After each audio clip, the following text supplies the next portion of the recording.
Okay, for the second circuit in the series, I've got a little bit of equipment for this one. So I'm going to assume you've got some basic gym equipment at home, or you go to the gym or something like that. It's all very basic stuff that almost every gym will have, without a doubt. So you need a mat. We've also got a medicine ball here. I would say don't go much heavier than about 3 kilos for this one. You can go a bit heavier if you want, but I'm going to keep it fairly light for now. Then we've got a resistance band here, a lightweight, so to begin with 1 or 2 kilos, 2 kilos max. And I've got 3 kilos here, but if you go much further, much above 2 kilos to begin with, if you haven't got your posture right when you're rotating, you can do yourself a little bit of damage. So not any more than 2 kilos, preferably 1 kilo, particularly if you're just beginning. And I've got just a 2 kilo kettlebell here as well. You can, I guess you can also use the dumbbell as well for this one. That can make do if you don't have a kettlebell. But I've got some very typical gym equipment here. And the other thing we need is a Swiss ball, which I've got in the corner here. So a Swiss ball as well. Okay, the first exercise then in this circuit is going to be a cable hold. So you can hook the cable up to the wall or wrap it around something, or you can have someone else just hold it. It's up to you. And we're going to try and bring it into the middle. Now, this is quite far away, so it's going to be quite harsh on me, this one. But we're going to put it into the middle, and we're going to hold it right in the middle of your body, and we're going to do those postural cues as always. So big deep breath with the shoulders up, pull them back, posterior tilt the pelvis and tuck it in, and just hold it. Now this is really harsh on me because the wall's actually quite far away from the camera, so I'm really having to pull quite hard on this, and then just pull on the elbows in a little bit and the hands out, and just hold. And this will teach you a fair amount about your posture.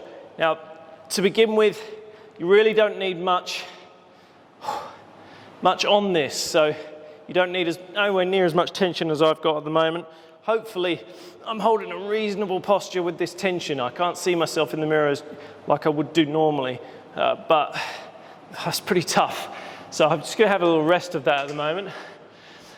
Now, it'll teach you a little bit about what's going on in your posture here. So there's a few things that can go wrong with this one. Again, if you're only using light resistance, it's no problem, but the ideal is that you may feel a little bit between the shoulder blades again, in the core, and if you've got it just right in the glutes, would be really ideal to have it in the glutes. Now, if you're compensating your posture a little bit, if you're compensating in different ways, it will pop up in different ways here, and it may pop up differently holding it from the right to holding it from the left. So if you're in the position and you find yourself aching in one of your shoulders, then it's likely that you're using your shoulder too much to fight the resistance. If you're feeling it in your lower back, it's very, very likely that you have something like this going on, either an anterior shift or an anterior tilt of your pelvis. And then when the force comes on you from one side, you'll get this kind of this twist in your lower back, and that's what you'll be resisting with. You'll be resisting with the lower back if it feels like it's going on the lower back. If you feel it in the lower back, you need to really strongly posterior tilt, really focus on that posterior tilt of your pelvis. If you feel it in your shoulders, you need to make sure those shoulders are back quite a lot more, and also posterior tilt, really very important to posteriorly tilt your pelvis and suck the stomach in for this exercise. You may also feel it in the inner thigh. With that much resistance there, I just started it towards the end to feel it in my inner thigh. That's because your inner thigh is now taking over as well to resist. Rather than your core holding it all together, it's now my inner thigh is just starting to get involved there. So if these things happen quite soon, as soon as you hold the band, it's likely there's too much resistance there, so just drop the resistance back. You don't need much on this. Ideally, you would do this exercise leaning back on the wall. So back on the wall, a bit like in circuit 1 when I told you the wall breathing exercise. So shoulders up, again, shoulders back, and then posterior tilt here. And if you get the whole of your back as flat as you possibly can against the wall, and then hold the resistance band, that's really good feedback, because you can feel your lower back creeping off the wall that way, and you'll be able to more instantly get the feedback you need to engage the core properly. So that's exercise number 1. I won't do it in the other direction, but obviously do this in both directions. Exercise number 2 is going to be a BOSU size. So I actually forgot to mention this at the start. You also need if you don't have a BOSU, you can pretty much you can do this with anything that's kind of high in that position, a little bit higher in that position. So I'm going to do this in a kind of easier way and a more difficult way. I'll try and show you from a couple of different angles as well. So this first one, we're going to start with the foot on top of the BOSU at a slight angle. And then all we're going to do is just bend slightly into this leg. So the weight's at the moment on my right leg. I'm bent over into this hinge position. So I've got my left arm forward. And then all I'm going to do is just push off and go on to the other leg. The weight goes onto the left leg. So it goes from the right to the left. Right to the left. And you notice how I'm reciprocating with my arms here as I go. Like that. And all you do is maintain the posture throughout the exercise. It's simple. I'll show you again from the other side. So we're just going to weight on the left leg this time, opposite arm, opposite leg. Weight on the right leg. Weight on the left, weight on the right. So that's the basic version. If I do it from side on, you'll be able to see it a bit better. For this exercise, it's really good if this BOSU is against a surface that's not going to move. I'm showing you this one like this, but don't copy it, because you could have a standard chance of pushing the BOSU away from you this way. I'm just showing you it from front on. So with this particular exercise here, it probably won't, but for what I'm going to show you next, the more advanced form of this exercise, it could be a bit of a problem if you don't have this BOSU nicely fixed in place. So again, we're going to go shift onto the right leg. We're slightly hinged back, my butt's back, I'm slightly bent over, my shoulders are rotated in, and then I just shift the weight over to the other side. Shift, shift, shift, shift, like that. That's it. So that's it for both right and left leg, obviously. Now I'll show you what I mean by the slightly harder exercise. If you do this one as well, make sure that you've got your angle of attack on the BOSU is directly side on, so you're pushing right against the wall rather than kind of up at an angle like this, because again the BOSU might move, and obviously that can cause some accidents. So it's basically the same principle. So you can start here, same principle as we were doing, but this time we're going to actually move off the BOSU. So we're going to come here to here, there, there, there, there. And you can tap down if you like with this back leg, or you can just try and hold the back leg. Again, the better posture you've got, the easier this is going to be to hold the balance, and that's all you're doing. It should light up your glute pretty well, that one. A final tip on this exercise, particularly if you're doing this in the more ballistic manner, going from side to side like this, as you hit the BOSU, that butt needs to come back. A lot of people I see do this exercise, they don't get this hinge over when they hit the BOSU. So, I mean, I guess you could do this without the BOSU. You could just go to there and back. But they don't get that hinge over very well. And all that really creates is a lot of instability, particularly around the knee and the ankles. And then you just end up being all wobbly and off balance as you hit the BOSU. The BOSU will just feel like it's pinging you everywhere. That butt back, as you get that butt back on the BOSU, it really stabilizes everything, and you absorb a lot of the instability through your glute muscles, and you control the movement really well. Okay, exercise number 3 is a frontline touch. This is a nice simple exercise that I used to do this kind of thing when I was training for squash in my day. So you just go forward onto one leg, touch the floor, come back, forward onto the other one, touch the floor and back.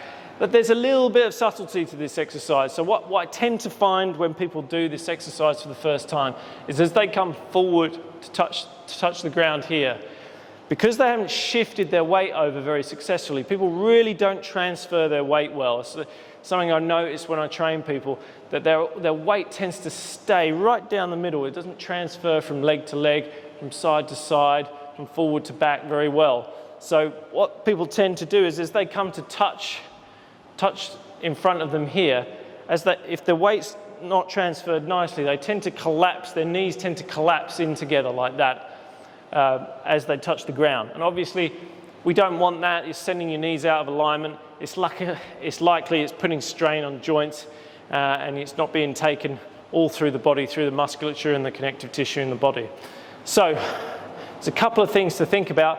All you do is just pick a line on the floor, pick that line and bend towards it like that. Now, if you transfer your weight over nicely, and what will help with this is a bit of rotation in your upper spine as you touch down like that, then your knees, feet, they should stay pretty well in alignment. So you just go from side to side. Also notice here, I'm not actually touching the floor. So you can touch the floor if you like, but also if you've got knees that are troubling you, you just take it to a range that you're comfortable with. So you would go, even there is fine. You just practice staying in alignment, just rocking the weight again from the right to the left. Right to left. I mean, you could almost do it by picking the back foot up off the floor like that. There, there. And if you're getting this butt back again, you're not going to get any real damage to the knees or any pressure going through the knees here. If I do this from side on, you'll see what I mean here. So again, you can take it to a range you're comfortable with. If you want to go all the way down to the floor, you've really got to make sure that you get a good rotation in, get the butt back, make sure the knees don't creep too far forward like this. That's not what we want. So, but if you've not got that range, again, it's still butt back. And if you're maintaining a good posture, this is no problem at all. You'll still get a little bit tired if you do that 45 seconds or whatever, just transferring the weight one foot to the other, one foot to the other. And just check your alignment as you go. Try and rotate a little bit as you reach forward. And that's exercise number 3. So exercise number 4 is going to be a bicep curl to shoulder press. So what I want you to really focus on in this movement, in this exercise, is actually not using your biceps and your shoulder too much. I know that sounds odd because it's a bicep curl and a shoulder press, but really the smaller muscle groups in the arm here are really doing a job of stabilizing and kind of leverage as well.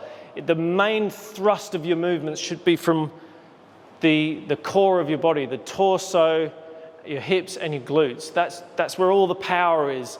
And if you use these areas to do most of the donkey work for your movements, then it'll take a lot of the pressure off these smaller muscle groups and you're not going to get so many injuries. That's the whole idea of it. And also you'll be faster, stronger, you'll move better than other people. This exercise as well has got that transfer of weight element to it. A lot of my exercises will have this. So first you can stand with a fairly wide stance for this one. Best posture as usual, and you're going to shift your weight over onto your right leg. So once the weight's on your right leg, you're going to start with a bicep curl. You notice how in this position I've actually rotated slightly here. So I've used my other arm to do exactly the opposite motion. So this is already in the bicep curl this side, and I just straighten it, pulling my palm down. And then the next movement is going to be the shoulder press. But when I do the shoulder press, I'm going to shift my weight over to the left foot. So the shoulder press comes up, and the weight goes onto the left foot.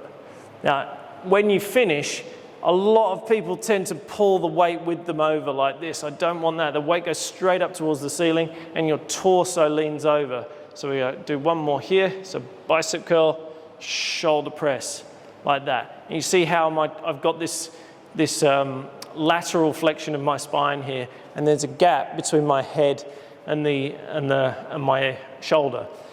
So I just do a few more here. This will be quite difficult for some people to get this level of lateral flexion of their spine. I'll just do a couple more on this side and I'll explain why.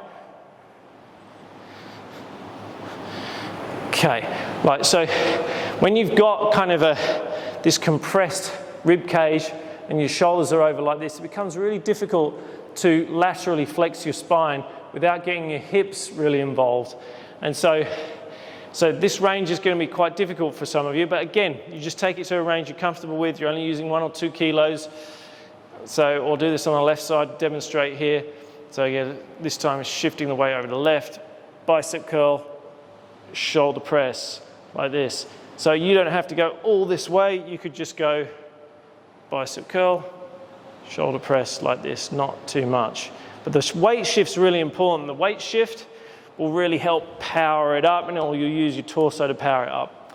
The other thing to look out for in this exercise, and it's something that I really notice on this one, I don't know if I mentioned it in the warm-up, that if I have an issue, often it's my hip wants to get involved here.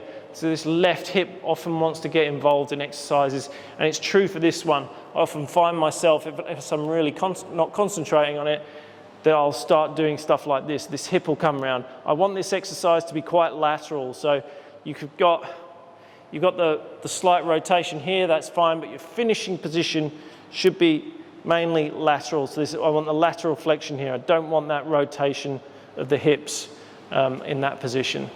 So again, a few on each side, 40 seconds, however you want to do it. But what you're looking for is the torso to power the movement up here, and you don't want too much strain on the shoulder. You're obviously going to get a little bit in the shoulder here, but not too much. You want the torso to power it. Okay, next exercise is going to be a sideline touch. So we've gone forward and back, so now we're just going to go side to side. So all it's going to be is here to here, here to here. And again, you can do it in like one big step, like I'm doing here, or you can do a couple of steps, stop, a couple of steps, boom, like that. It's up to you. And again, the range is totally up to you. So you can really go right down with the range. You can have a little bit of a pivot here as you go down. But again, just watch when you're in this low position. This goes with the frontline touch as well. Just watch when you're touching the line that you're not rounding too much on this lower back. What we want to do is, as you come, we'll do this from side on, or sorry, from front on. As you come down into this position, if you're holding a really good postural position, as you reach down, you should start to feel length, particularly in your glutes and hamstrings here. So length, also length if you're rotating in your upper back here, and then that length, the contraction off that length is what's going to create the power to move to the other side. So we're down here, we've got some length and tension in the body, and then we're powering it to the other side. What too many people don't do is they tend to move, because of bad posture and a few other reasons, they'll move quite heavy, and they never create this length. And particularly when you bend over like this with quite a rounded lower spine, there's no length here to work off, and so it's kind of it's not a powerful movement. And you think, power doesn't make any difference to me, I'm too old now, but efficiency will make a big difference to you. So if you can create this length in your musculature and connective tissue before you move, that's where all the tension is held, that's where all the pressure is held, that's where all the force is taken up. It's in that length throughout a whole chain of muscle and fascia, instead of bam, just right on the knee joint or right on the lower back or anything like that. So that's what we're really trying to work on. So it's good for everyone. It's good for, like, if you're an athlete, it's going to make you faster, perform better. But if you're like 90 years old or whatever, if you're still moving at that age, then it will help. You can even just go to here if you like, but try and create that length with good posture. That's the whole idea. Okay, the next exercise is going to be a step up. So I've got this not too high. You can obviously make it as high as you like. The higher, the harder it's going to be, obviously. But if it's nice and low, it'll still work even if it's quite low. So I'm going to get you to put one foot up on the step like this and start it in this position. So again, good posture even in this hinged position. We've got the opposite arm and leg. So if it's the left leg on the step, it's the right arm forward. So most of the weight should be on this front leg. This one, it's kind of be difficult to put like 90% of that weight on the leg. So it's probably more going to be like 70-30 here. So in this position, 70%, 30%, and then we're going to drive up from here and back down. So drive up down, up, down. So you should finish, again, so if I finish, try and pause here, it'll be left arm, right leg, up, and then you're down here, right arm, left leg, down, like that. And you're just, again, trying to maintain good posture throughout the movement as you reciprocate. What you might find here is that you might struggle to finish the motion without getting off balance. You can do this in front of a wall if you like, and then when you get into this position here, you can just touch on the wall to help you out. But it's a pretty basic exercise, really. A few other things can go wrong with it as well. If I take it on the right side for a moment. So obviously you can get a bit off balance, but also a lot of people tend to finish this here where they're still really bent over. I don't know why that is so much, but I feel like people don't want to finish this very high. So they're going to go, I want you to finish quite high. So you finish almost bolt upright with the knee up. So you're driving up like that. So you don't want to be finishing like this, all bent over. Another thing that often people do is because people are quite, I would say, front line dominant with their movement, they struggle to get this butt back here. And actually, when I'm demonstrating this, I find it much easier to demonstrate on the left side. I've got much better, I feel like I've got much better glute function on my left side. I hinge a lot better from the left side for some reason on my left leg. I can explain that, but not for today. So when you get in this position, make sure that butt goes back and you hinge over. That's where the power comes from. So there, come up. That's where the power comes from. It's not from shifting forward here. So that's no good. You don't want to be shifting forward on that knee and then putting the hand up. Again, there's nothing there. When I do that, if my knee shifts forwards and I step up that way, I feel it a little bit in the knee and around the quads, but there's no length and tension around my torso or my glutes to really contract off of. So when it's there, yeah, I've got some good length through my butt here, and I can feel it around my torso as well, and that's really what you want to feel. That's probably not going to happen for you to begin with, but the more you practice, the more you'll be able to feel this length as you move your body around, this length, and then you'll be able to contract off of it. That'll just make you so much more efficient in the way you move. So anyway, that's the step up. That's exercise number 6. Okay, exercise number 7 is going to be a medicine ball wall throw. Obviously, you need a slightly bouncy medicine ball for this one, so one that will actually come off the wall when you throw it, not like a dead ball where it'll just hit the wall and go straight to the floor. But again, I'm going to give you 2 separate ways of doing this. If you're a little bit worried about your lower back, you feel like you can't quite nail that postural position yet, we're going to do this like rocking a baby to begin with. So all you're going to do, again, is get your posture in good order. Then I'm going to get you to hinge over a little bit. So I don't want you to be bolt upright for this one. I want to get your butt back a little bit. It's kind of like something called the athletic readiness position. So the athletic readiness position is there. It's kind of there where I want you to be on this one. So we're going to go butt back a little bit, neutral spine. And then all you're going to do is just kind of like rocking a baby. So feet fairly wide apart for this one. And you're just going to rock the baby. And the idea of this is to not move your hips too much. They'll move a little bit, but not too much. And we want to feel that tension around the core as you go. So the rotation should be happening high up in your spine, not around your hips here. So high up in your spine, and you can just do that if you like. That's fine. You just like rocking a baby. Okay, if you want to make it a little bit harder, you can actually chuck the baby. I actually made a joke about that once to a client. She was really offended with it. But trust me, I don't advocate for chucking babies, but in just using the metaphor. So don't get all politically correct on me now. So we're just rocking the baby like this, and then we're just going to chuck it. And then it's important to keep this rhythm so that you catch it on the way back. I'm actually making this look fairly easy, but it's actually quite difficult to catch this without jolting yourself. So it's a real rhythm exercise of catching it on the way back, and that's all you're doing, just chucking it. Well, again, we're trying not to get these hips too involved as you come over. So again, you can time yourself for that one. You can do it to exhaustion. Again, there's some places that you might feel it. If you're feeling it in the shoulders, it's likely that you're muscling that through with your shoulders a little bit too much. If you're feeling it in your lower back, it's likely that you're either too upright as you're doing this, or you're shifting your pelvis too far forward. So get that butt back. That'll help with that one as well. So exercise number 8 is the kettlebell swing. Kettlebell swings, again, is just one of those exercises that I just see so much variation in how people do it, and it's just done pretty badly as well. So I'm going to get you to do a kettlebell swing here. Again, I've got 2 versions for you. You can either do it with 2 hands or 1 hand.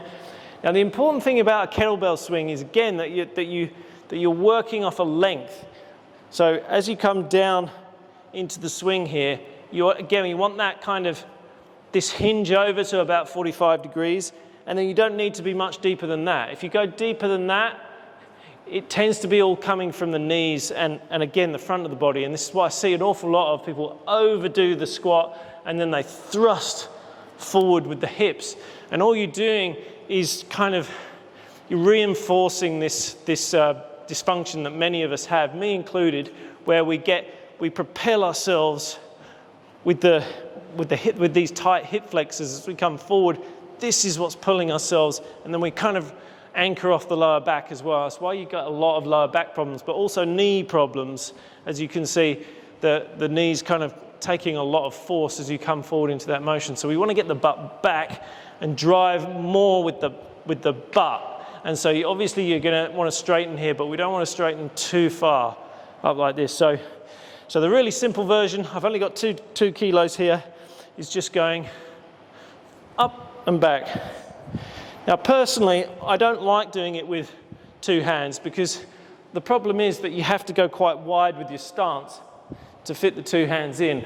It's okay, but I actually prefer doing it with 1 hand. So again, you can go all the way to the ceiling if you like. The higher you go, the more you have to posterior tilt here.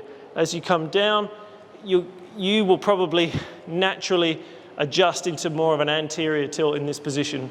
But some people, again, they overdo it. They overdo the anterior tilt down here. So you're basically looking for a flat spine that you can see the whole way through the exercise.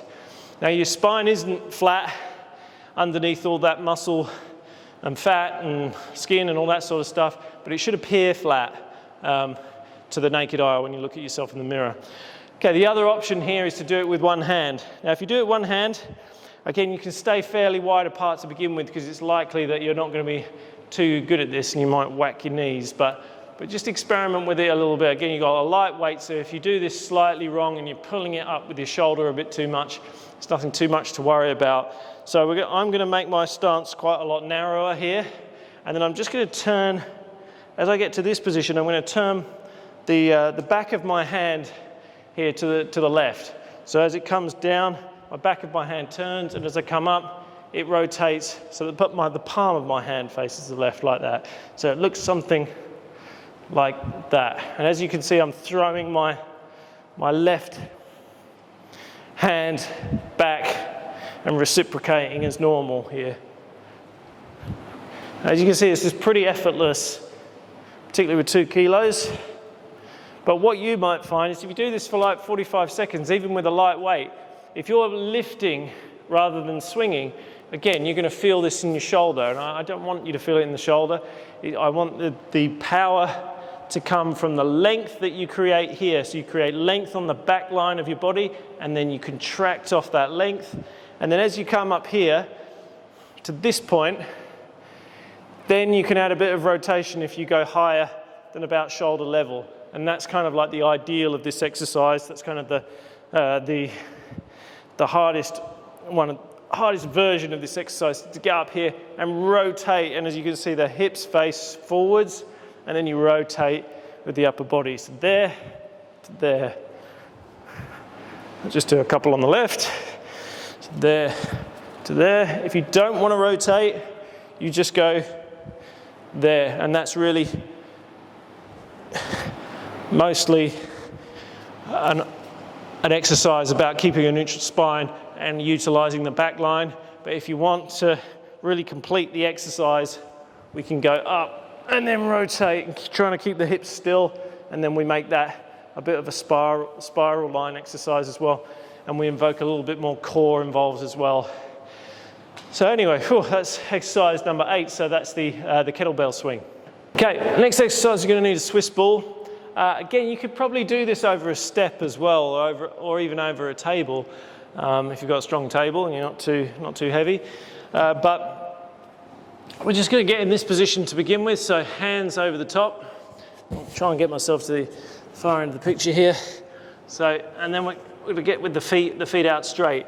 So now you can do this just with your hands down. So the easy version is with your hands and feet down like that. So all you're going to do is get yourself into that good postural position as usual. So shoulders back a bit. Nice, raise them with the breath. Posterior tilt, try and suck the stomach in, and you just hold that position right there. And that should get things going. Now, if you want to make it harder, you just lift the hands. You try and maintain that neutral spine with the hands lifted. And that's really, really tough to do. Again, it's a bit like a plank. So this is a Swiss ball plank, but it's the same thing. So your shoulders are going to want to bring you forward here. You're resisting that, and then the tilt of your pelvis as you bring your shoulders, particularly as you bring your shoulders back, I don't want to bring you there, and then you're resisting the anterior tilt of your pelvis with that posterior tilt. So you're kind of pulling against your own dysfunction in two different directions. And you just hold that for as long as you can. I mean, you can do it again by timing it, or you can just do it by the feel of it. So again, we'll just try it. Shoulders up with the breath, pull them back, posterior tilt, stomach in. And then you can lift your hands for the difficult version. And you just fight those two things the whole time. I mean, really, probably 20 seconds is enough for me for that exercise. But again, you do that how you want to do it. Because you're leaning over the ball, there's not too much that can go wrong on this exercise. I don't tend to find it strains people in funny areas. Maybe in the neck. If you're feeling it in the neck, keep the hands on the floor. The other thing, of course, you can do is fall off the ball. But again, hands on the floor. It'd be pretty unlikely you'll do that. All right, I'm going to finish off with a hip extension.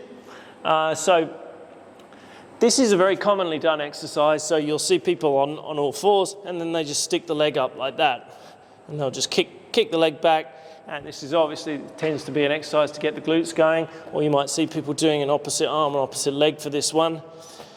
Again, though, there's this exercise, so kicking back, when I'm not focusing on my posture at all. I mean, I could really do that all day. It's not in the least bit challenging. And then there's the exercise, the same exercise where you're focusing on the posture. Now, I'm going to get the stick for this one, I think, to show you. I noticed on my last video, I didn't do a great plank. My butt was in the air when I did the plank. So again, it's tough to see everything. You get into some bad habits sometimes. So look in the mirror if you can. Same with this one. This one is pretty difficult to get the butt in the air on this one because it's already in the air. But again, you don't have to do it with the stick, but this is just here to show you. So for this one, what we're going to do is, again, same postural cues. So shoulders up, big deep breath, get them back, and then we're going to posterior tilt. So when that posterior tilt, the stick here is sitting flat on my back. Now, but I'm going to kind of overdo this posterior tilt on this one, so I'm going to go even further, and you can see now it's kind of sticking off the bottom. It's not resting on the bottom very well like that. So I'm going to overdo the posterior tilt and then raise a leg. And then I'm going to try and maintain that position. So shoulders back, stomach in, and keep posterior tilting while I've got my leg up. And if you can see my face, you might notice that I'm struggling a little bit with this. And you can do this as a slow exercise as well. So you can either hold the leg there, or you could do it as a movement exercise. It's probably even harder if you do it as a movement exercise, and not only is that lighting up the glute, that's lighting up my core and everything for that. And again, you may only be able to do that for 20 seconds. I don't think I'd want to do it for much longer than 30 seconds for sure. And you just do that on each leg, and that will light things up nicely. It makes a huge difference if you get the core involved, if you get that postural position right. And these workouts that might seem easy at first glance, if you do them correctly, if you really focus on your posture while you're doing the exercises, it will be a really tough workout for you. And if you get it right, you should feel it in some different areas that you usually feel it in. So get someone to spot you, look at yourself in the mirror, use a stick, whatever you can with some of these exercises to make sure that you're doing it right, but really focus on the form and you'll get a great workout out of this. And I'll see you for number 3 in the circuit. I might even do that one outside so we can do it with some different equipment in some different places. And you see how easy it is to get a good workout with very little equipment sometimes if you don't have very much.